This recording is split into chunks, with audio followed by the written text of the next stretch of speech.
La Voz de América presenta. En esta emisión de Venezuela 360. Avances y retrocesos económicos. Estamos mejor posicionados que cualquier otro país en la Tierra en este momento, pero tenemos que hacer más. Pero aquí, en casa, la inflación está bajando. Un sistema migratorio que no termina de dar sus frutos. Lanzamos un nuevo plan fronterizo el mes pasado. La migración ilegal de Cuba, Haití, Nicaragua y Venezuela se ha reducido en un 97% como consecuencia de eso. Y en medio de un llamado de atención, prohíban las armas de asalto ahora, háganlo ahora. Un mensaje de unidad. A mis amigos republicanos, si pudimos trabajar juntos en el último Congreso, no hay razón para que no podamos trabajar juntos y encontrar consenso y cosas importantes en este Congreso también.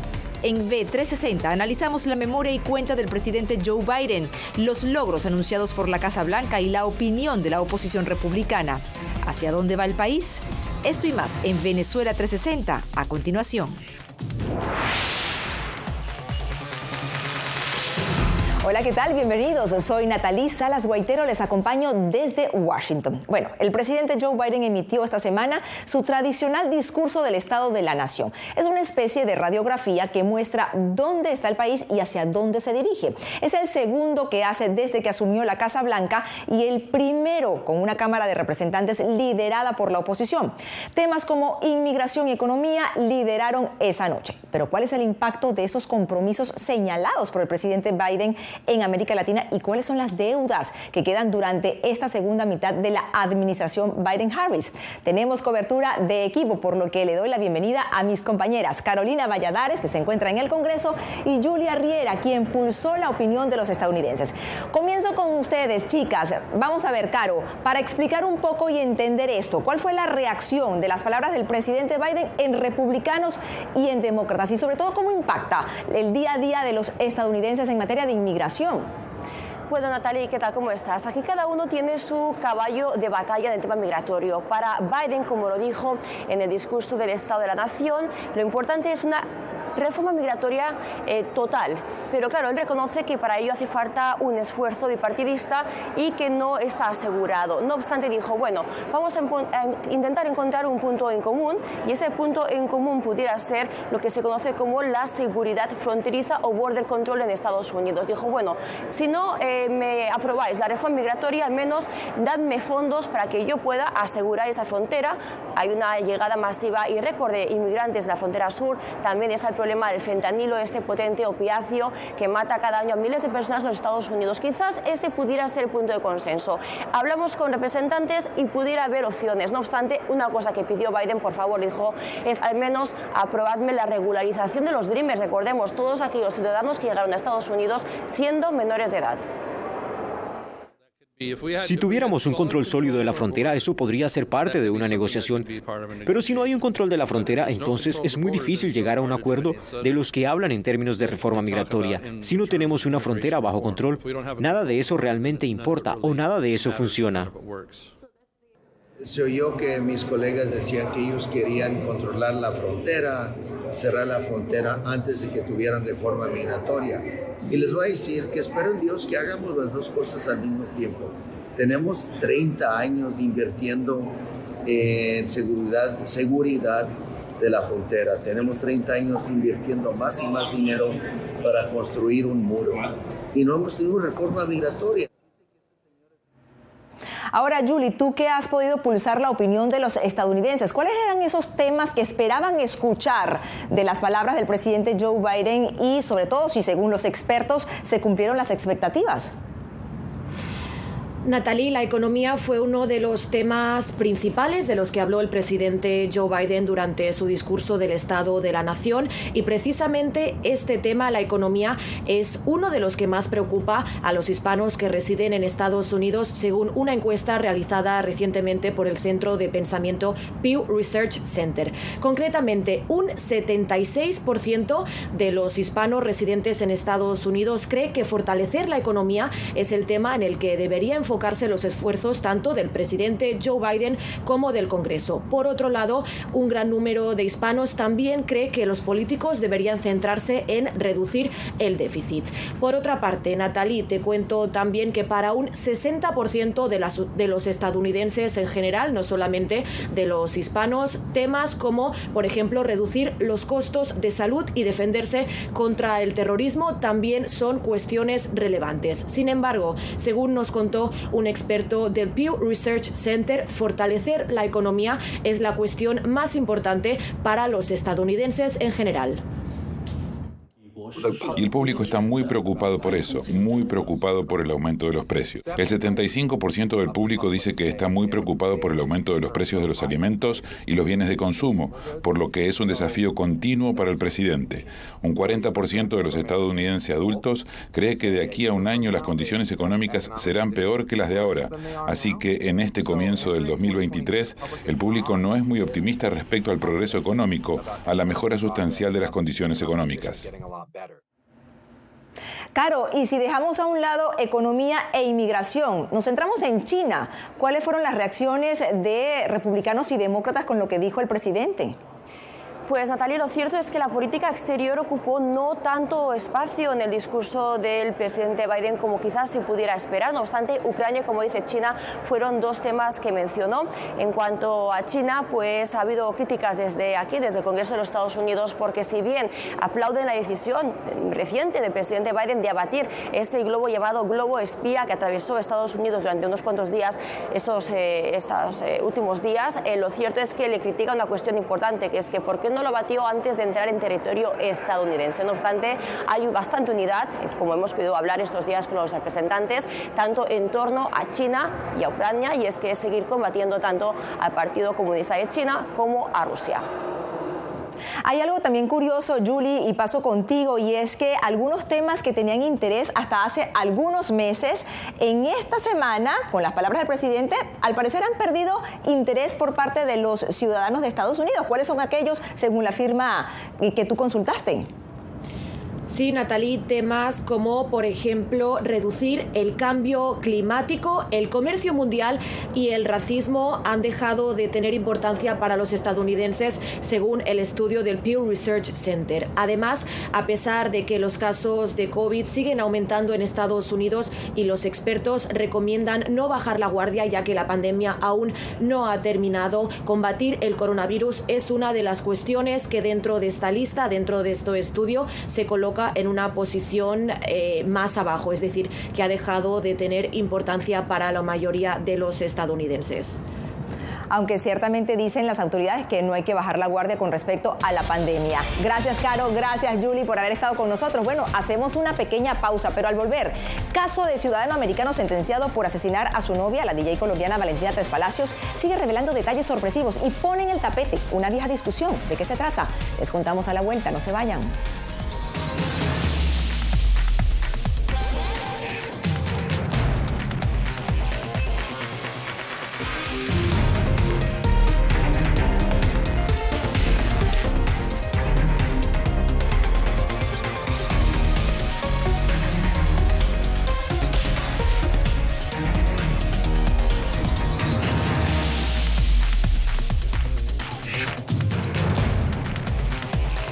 Venezuela 360, cada semana por La Voz de América.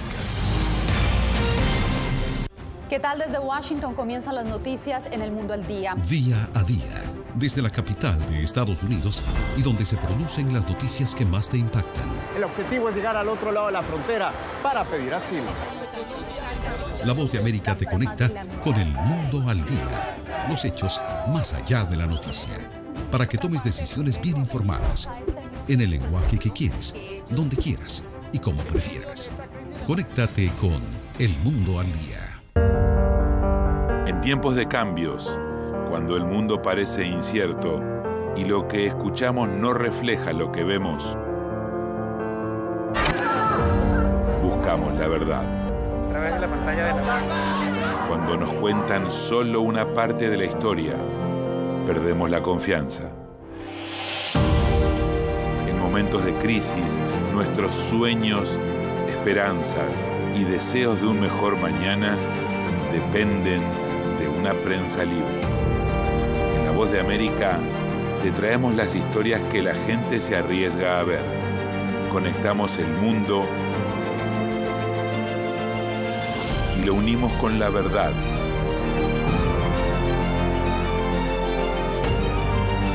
En La Voz de América te presentamos el panorama completo.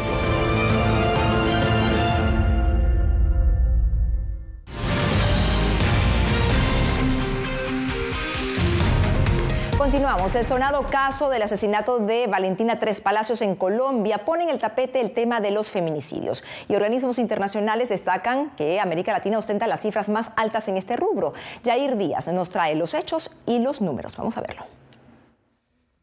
12 mujeres en promedio mueren cada día en América Latina y el Caribe de forma violenta, según el Observatorio de Igualdad de Género de América Latina y el Caribe de la CEPAL. De acuerdo con el último reporte del organismo, más de 4.400 mujeres fueron víctimas de feminicidio en 29 países latinoamericanos durante 2021, cifra que no tuvo merma durante 2022. Dicen los expertos que no se presentaron reducciones significativas. Son casos que implican tortura, secuestro, desapariciones, disposiciones en maletas, en bolsas, decapitaciones, desmembramiento, o sea, es ya la evidencia del desprecio por la vida de las mujeres. Las mayores tasas de feminicidio en América Latina durante 2021 se registraron en Honduras, República Dominicana, El Salvador, Bolivia, Brasil y México. Para la organización Plan Internacional, el mayor problema es la falta de asistencia a las víctimas y la ausencia de protección por parte de los gobiernos. Tenemos este mito de que la violencia sexual es en un callejón perdido, a oscuras, no, es en tu casa, es en tu vecindario y la naturalizamos, desgraciadamente. Es lo que se conoce como normalizar la situación, algo que, según expertos, hace que 1 de cada 4 mujeres sea víctima de violencia por parte de algún familiar, la pareja o una persona cercana. Y en todos los casos de feminicidio también hay cuestionamientos de, bueno, si ya le pegaba, ¿por qué no se fue? Si ya conocía su historial, ¿por qué siguió ahí? En casos de violencia sexual, de ¿y qué hacía ahí? ¿Qué hacía sola? ¿Cómo se vestía? Porque desgraciadamente ese es el discurso social que tenemos. Una niña víctima de violencia no va a denunciar. De acuerdo con el reporte al Congreso sobre la paz y la seguridad de las mujeres 2022, presentado por el Departamento de Estado de Estados Unidos, de un total de 25 países con la tasa de feminicidios más alta, casi el 50% se ubica en América Latina. Dile, hola, mamá. El asesinato de Valentina Tres Palacios, una DJ de 21 años, estremeció a Colombia y el mundo. La joven apareció sin vida en el interior de un contenedor de basura en Bogotá y su familia ahora reclama justicia. ¿Por qué acabaste con la vida de mi hija y con sus sueños? Mi hija solo quería cosas bonitas para nosotros, para su familia. Tenía muchos sueños por cumplir. Queremos que por favor el fiscal que está llevando el caso, cuando le vaya a dictar la sentencia a este hombre, que no le tiemble la mano, que piense en que él también tiene hijos. Pero Valentina es solo un nombre de un caso que se ha hecho conocido y le pone la cara a miles que quedan sin resolver. En la región, todos los países, a excepción de Cuba y Haití, cuentan con leyes que castigan severamente el feminicidio. En Argentina, por ejemplo, la condena es de cadena perpetua, mientras que en Colombia, Guatemala y México, las penas van de 40 hasta 60 años de prisión, algo que para los familiares de las víctimas ni repara la pérdida, ni pone fin a los abusos. Yair Díaz, Voz de América, Bogotá, Colombia. Pasamos ahora a Venezuela, donde los enfrentamientos armados entre delincuentes y policías dejan muchas veces literalmente atrapadas en medio del fuego cruzado a las escuelas ubicadas en zonas de riesgo. ¿Qué hacen? Adriana Núñez Rabascal nos explica. Estas señales pintadas en las paredes de un colegio público de una barriada al este de Caracas son una advertencia y a la vez un mecanismo de defensa en caso de fuego cruzado. Son frecuentes en la semana, te podemos hablar que de 4 o 5 veces a la semana tú puedes sentir que hay detonaciones cerca. Esta mujer ha sido docente durante 3 décadas. Pide mantener en resguardo su identidad y el nombre de la escuela donde trabaja, por temor a ser víctima de alguna venganza. Con desesperanza, cuenta que los alumnos se habituaron a diferenciar el calibre de las municiones. Incluso, algunas de las balas dejaron huellas en las instalaciones del lugar. Hemos tenido que formar a nuestros niños para saber qué hacer en caso de una detonación, en caso de una emergencia, que los niños aprendan que no es salir corriendo por el medio de la calle, que no pueden empezar a pegar gritos ni a dar carreras por donde quieran, sino que por el contrario, que al sentir algún movimiento extraño, sentir algo extraño, ya ellos empiecen a ser precavidos. Cuando se escuchan los disparos, el entrenamiento que recibieron de parte del Comité Internacional de la Cruz Roja establece que deben lanzarse al suelo, alejarse de las ventanas y hacer lo posible para llegar hasta espacios marcados como zonas de seguridad. Shock psicológico, sí, hay niños que son afectados. De hecho, cuando se hacen las prácticas para saber qué hacer en un momento dado, hay niños que se muestran muy nerviosos, hay niños que se les da por llorar. En otra comunidad al sur de Caracas, las refriegas entre bandas llevan tiempo sin registrarse, según padres y docentes. Pero el recuerdo de lo que ocurrió hace un par de años quedó grabado en las paredes de este instituto. Muchas veces se tendrían que suspender las clases, entonces el muchacho no puede venir a estudiar porque a lo malandro le da la gana de no dejar. Un día estaban cantando el himno y se formó la promazón. Y todo el mundo empezó a correr para allá, para acá. Entonces, en ese tiempo, vinieron unas personas a dar como un taller de qué hacer cuando sucedieran esas cosas. La organización Centros Comunitarios de Aprendizaje reporta que en al menos 7 escuelas de Venezuela se diseñaron protocolos para proteger a los estudiantes de la violencia. Sin embargo, vivir en medio de estas circunstancias deja secuelas como el estrés postraumático. El primer impacto, por supuesto, implica vivir con miedo y ansiedad. Y esto definitivamente compromete lo que es el objeto de la escuela, que justamente es promover procesos de aprendizaje para los niños. Ningún niño aprende mejor con miedo y menos miedo de morir. Ningún docente realiza su trabajo de manera segura y de manera plena cuando siente amenazada su integridad. En 2019, la Policía Científica de Venezuela comenzó un programa de visitas a colegios para la prevención del delito denominado La Criminalística va a la escuela, que según reportes oficiales ha llegado a unos 5.000 planteles. Venezuela se mantiene junto a Honduras y Guatemala entre los 3 países más peligrosos de América, según el Observatorio Venezolano de Violencia. El año 2022 cerró con una tasa de 36 muertes violentas por cada 100.000 habitantes, pero por primera vez en 3 décadas los homicidios bajaron en esta nación. Especialistas atribuyen este fenómeno a la emigración de las bandas de delincuentes, así como también a los operativos policiales que buscan controlarlas. Adriana Núñez Rabascal, Voz de América, Caracas, Venezuela. Tiempo de una nueva pausa. A la vuelta, el talento hispano se destaca entre luces, sedas y encajes en la Semana de la Moda que celebra la Gran Manzana. Quédense con nosotros.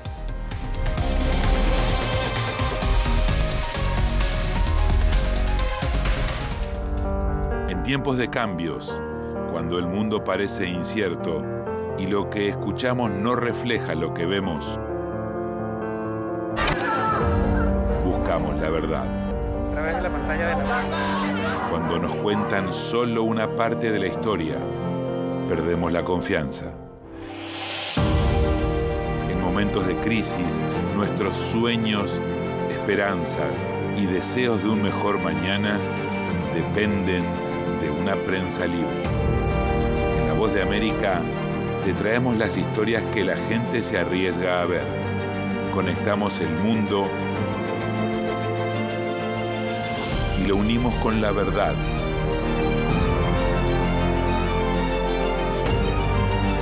En La Voz de América te presentamos el panorama completo. ¿Qué tal? Desde Washington comienzan las noticias en El Mundo al Día. Día a día, desde la capital de Estados Unidos y donde se producen las noticias que más te impactan. El objetivo es llegar al otro lado de la frontera para pedir asilo. La Voz de América te conecta con El Mundo al Día.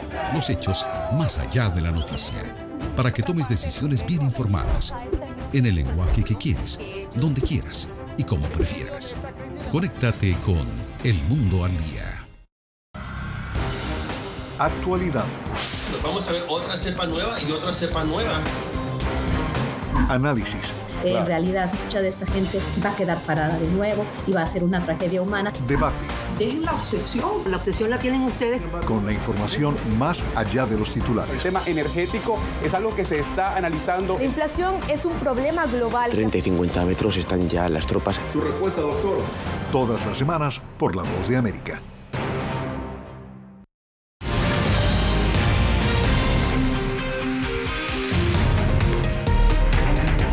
Y la ciudad de Nueva York no deja de sorprendernos. Esta semana y hasta el 15 de febrero, varias partes de la Gran Manzana muestran lo mejor de la industria del fashion en lo que se conoce como la Semana de la Moda.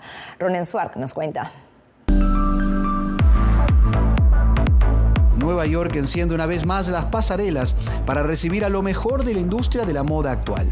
La mundialmente conocida Semana de la Moda de New York genera ganancias de casi $900 millones al año, según sus organizadores.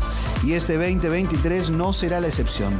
Más cuando la Federación de Diseñadores de Latinoamérica, ente relacionado al evento desde hace 13 años, impulsa cada vez más con ahínco la plataforma y el apoyo económico necesario para el talento hispano deseoso de darse a conocer. La aceptación que le han dado a los latinos aquí ha sido enorme, especialmente a través de todos estos años que hemos mostrado que traemos nuestra cultura dentro de todo lo que presentamos. Figuras de gran fama como la venezolana Carolina Herrera, la mexicoamericana Elena Vélez, Luar de sangre dominicana o Robert Rodríguez, prolífico diseñador cubano, son algunos de los nombres que ya resuenan en las calles de Nueva York, donde alguno de los desfiles o eventos colaterales tendrá lugar.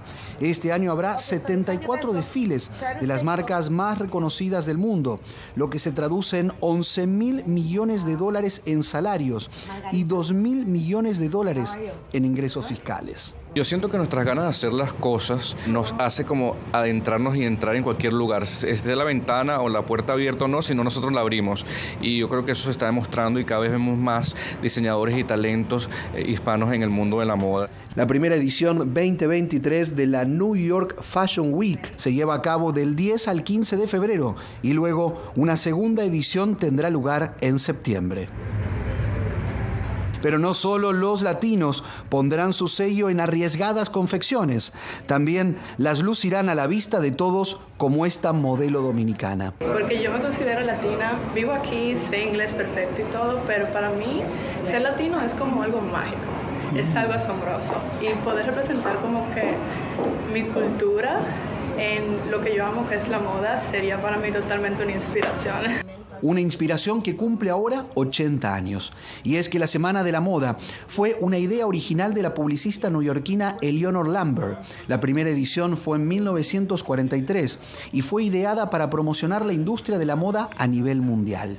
Varios años después de aquella primera presentación, la Federación de Diseñadores Hispanos hizo suya la tarea de introducir los talentos latinos. Ha sido un trabajo sumamente largo y arduo a través de todos estos años de tratar de posicionar lo que son los talentos de Latinoamérica aquí en la ciudad de Nueva York, que es, como decimos, la capital de la moda del mundo. Hemos logrado posicionar muchas de nuestras marcas que vienen de Latinoamérica ya para que sean parte de todas estas tiendas por departamentos como son Nordstrom's, Bloomingdale's, Macy's. Hemos logrado poder posicionar estas marcas para que el mercado americano pues pueda conocer de ellos. Y no solo dar a conocer creaciones inspiradas en América Latina o de diseñadores hispanos, sino elevar cada vez más el gusto por las raíces, por lo que nos es propio y que forma parte de una diversidad que puede ser tan encantadora como los colores únicos de cada colección. Ronen Swark, Voz de América, Nueva York. Hacemos una pausa. Al regreso, fanáticos de la NFL esperan con ansia el encuentro entre los Kansas City Chiefs y los Philadelphia Eagles en el tradicional Super Bowl. ¿Cómo se prepara Phoenix? Les contamos, no se vayan.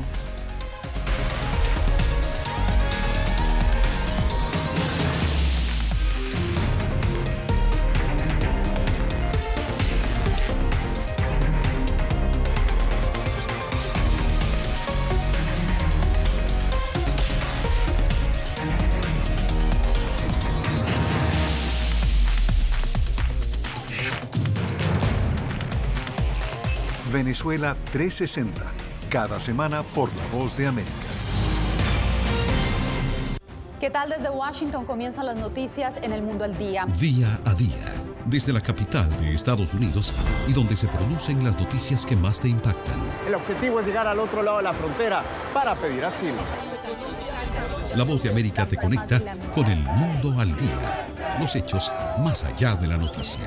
Para que tomes decisiones bien informadas. En el lenguaje que quieres, donde quieras y como prefieras. Conéctate con El Mundo al Día. En tiempos de cambios, cuando el mundo parece incierto y lo que escuchamos no refleja lo que vemos, buscamos la verdad. A través de la pantalla de la radio. Cuando nos cuentan solo una parte de la historia, perdemos la confianza. En momentos de crisis, nuestros sueños, esperanzas y deseos de un mejor mañana dependen de una prensa libre. En La Voz de América te traemos las historias que la gente se arriesga a ver. Conectamos el mundo y lo unimos con la verdad.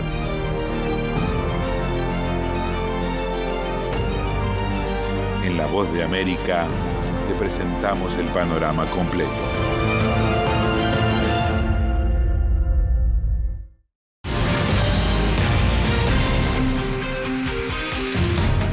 Y por 56 años, los amantes del fútbol americano han tenido una cita en sus calendarios, el esperado día del Super Bowl o Supertazón, que este año enfrenta a los Kansas City Chiefs y los Philadelphia Eagles en el State Farm Stadium de Arizona. Un día que paraliza a los fanáticos del deporte, pero también a los que desean ver a sus artistas de renombre y una explosión creativa de publicidades de miles de compañías. Oscar Gómez nos cuenta. La ciudad de Phoenix está paralizada por la celebración del Super Bowl o Supertazón. El estadio de los Cardenales será el escenario donde se enfrenten los Kansas City Chiefs contra los Philadelphia Eagles, y los amantes del deporte no pueden esperar entrar a las gradas. Llegamos ayer en la mañana, la verdad hemos visto un ambiente más relajado, más tranquilo que en otros Super Bowl. El año pasado tuvimos la oportunidad de estar en Los Ángeles y pues había mucho más movimiento. Varias avenidas ya fueron cerradas al tráfico. En el estadio solo entran los que tienen acreditación y un boleto para el juego. Los negocios aledaños hacen los últimos ajustes para recibir a los clientes, y los que vienen por primera vez casi no lo pueden creer, como este señor que viajó desde Tijuana, México, para apoyar a su equipo. ¿Tu primera experiencia? Sí. ¿Qué tal? Muy inolvidable, la verdad. Impresionante la organización de la NFL para el Super Bowl. La verdad sí ha superado mis expectativas. La seguridad para entrar al estadio es muy estricta. En el estacionamiento han colocado barreras de acero para evitar el cruce de vehículos sin autorización, y por las calles, policías patrullan todo el perímetro. Por el aire se puede ver helicópteros haciendo vuelos rutinarios para reforzar aún más la seguridad. Ya en la cuenta regresiva para que inicie el juego, los costos por transporte y alojamiento se han incrementado. Nosotros venimos de Tijuana, son como 6 horas. Y por fortuna tuvimos un familiar que nos dio hospedaje por estos días, pero el no traer automóvil entonces nos obliga a usar taxis de aplicación. Y ahorita desde ahí hasta aquí, hasta el estadio, fueron $25. Mientras el público se prepara para el disfrute, la Oficina de Aduanas y Protección Fronteriza mantiene la vigilancia en los aeropuertos, sobre todo en un operativo para incautar mercancía falsa. Aquí le vamos a enseñar una camisa que es original. Se nota que es original porque tiene las etiquetas del NFL. Es esta, y esta es la que no es. Sí, esta no es original. Sí se mira que es original, pero no. Si se miran aquí las costuras, el color también, a comparar de la original, no es igual. Entonces, lo que queremos avisarles a las personas que van a comprar sus cosas, que tengan mucho cuidado con las cosas que van a comprar. Mientras el CBP decomisa cajas de mercancías falsas en los aeropuertos y puertos fronterizos, agentes de aduanas se mantienen vigilantes en el estadio de Arizona y en los alrededores. Específicamente con el Supertazón estamos liderando una investigación con nuestra contraparte, con los departamentos de policía y el alguacil de Condado Maricopa. Y un dato curioso, aproximadamente 200 millones de personas cada año ven el Super Bowl. Bueno, hasta aquí Venezuela 360. Gracias por acompañarnos. Recuerden que pueden seguirnos en nuestras redes sociales @Voz de América. Les informó Natalie Salas Guaitero. Hasta la próxima.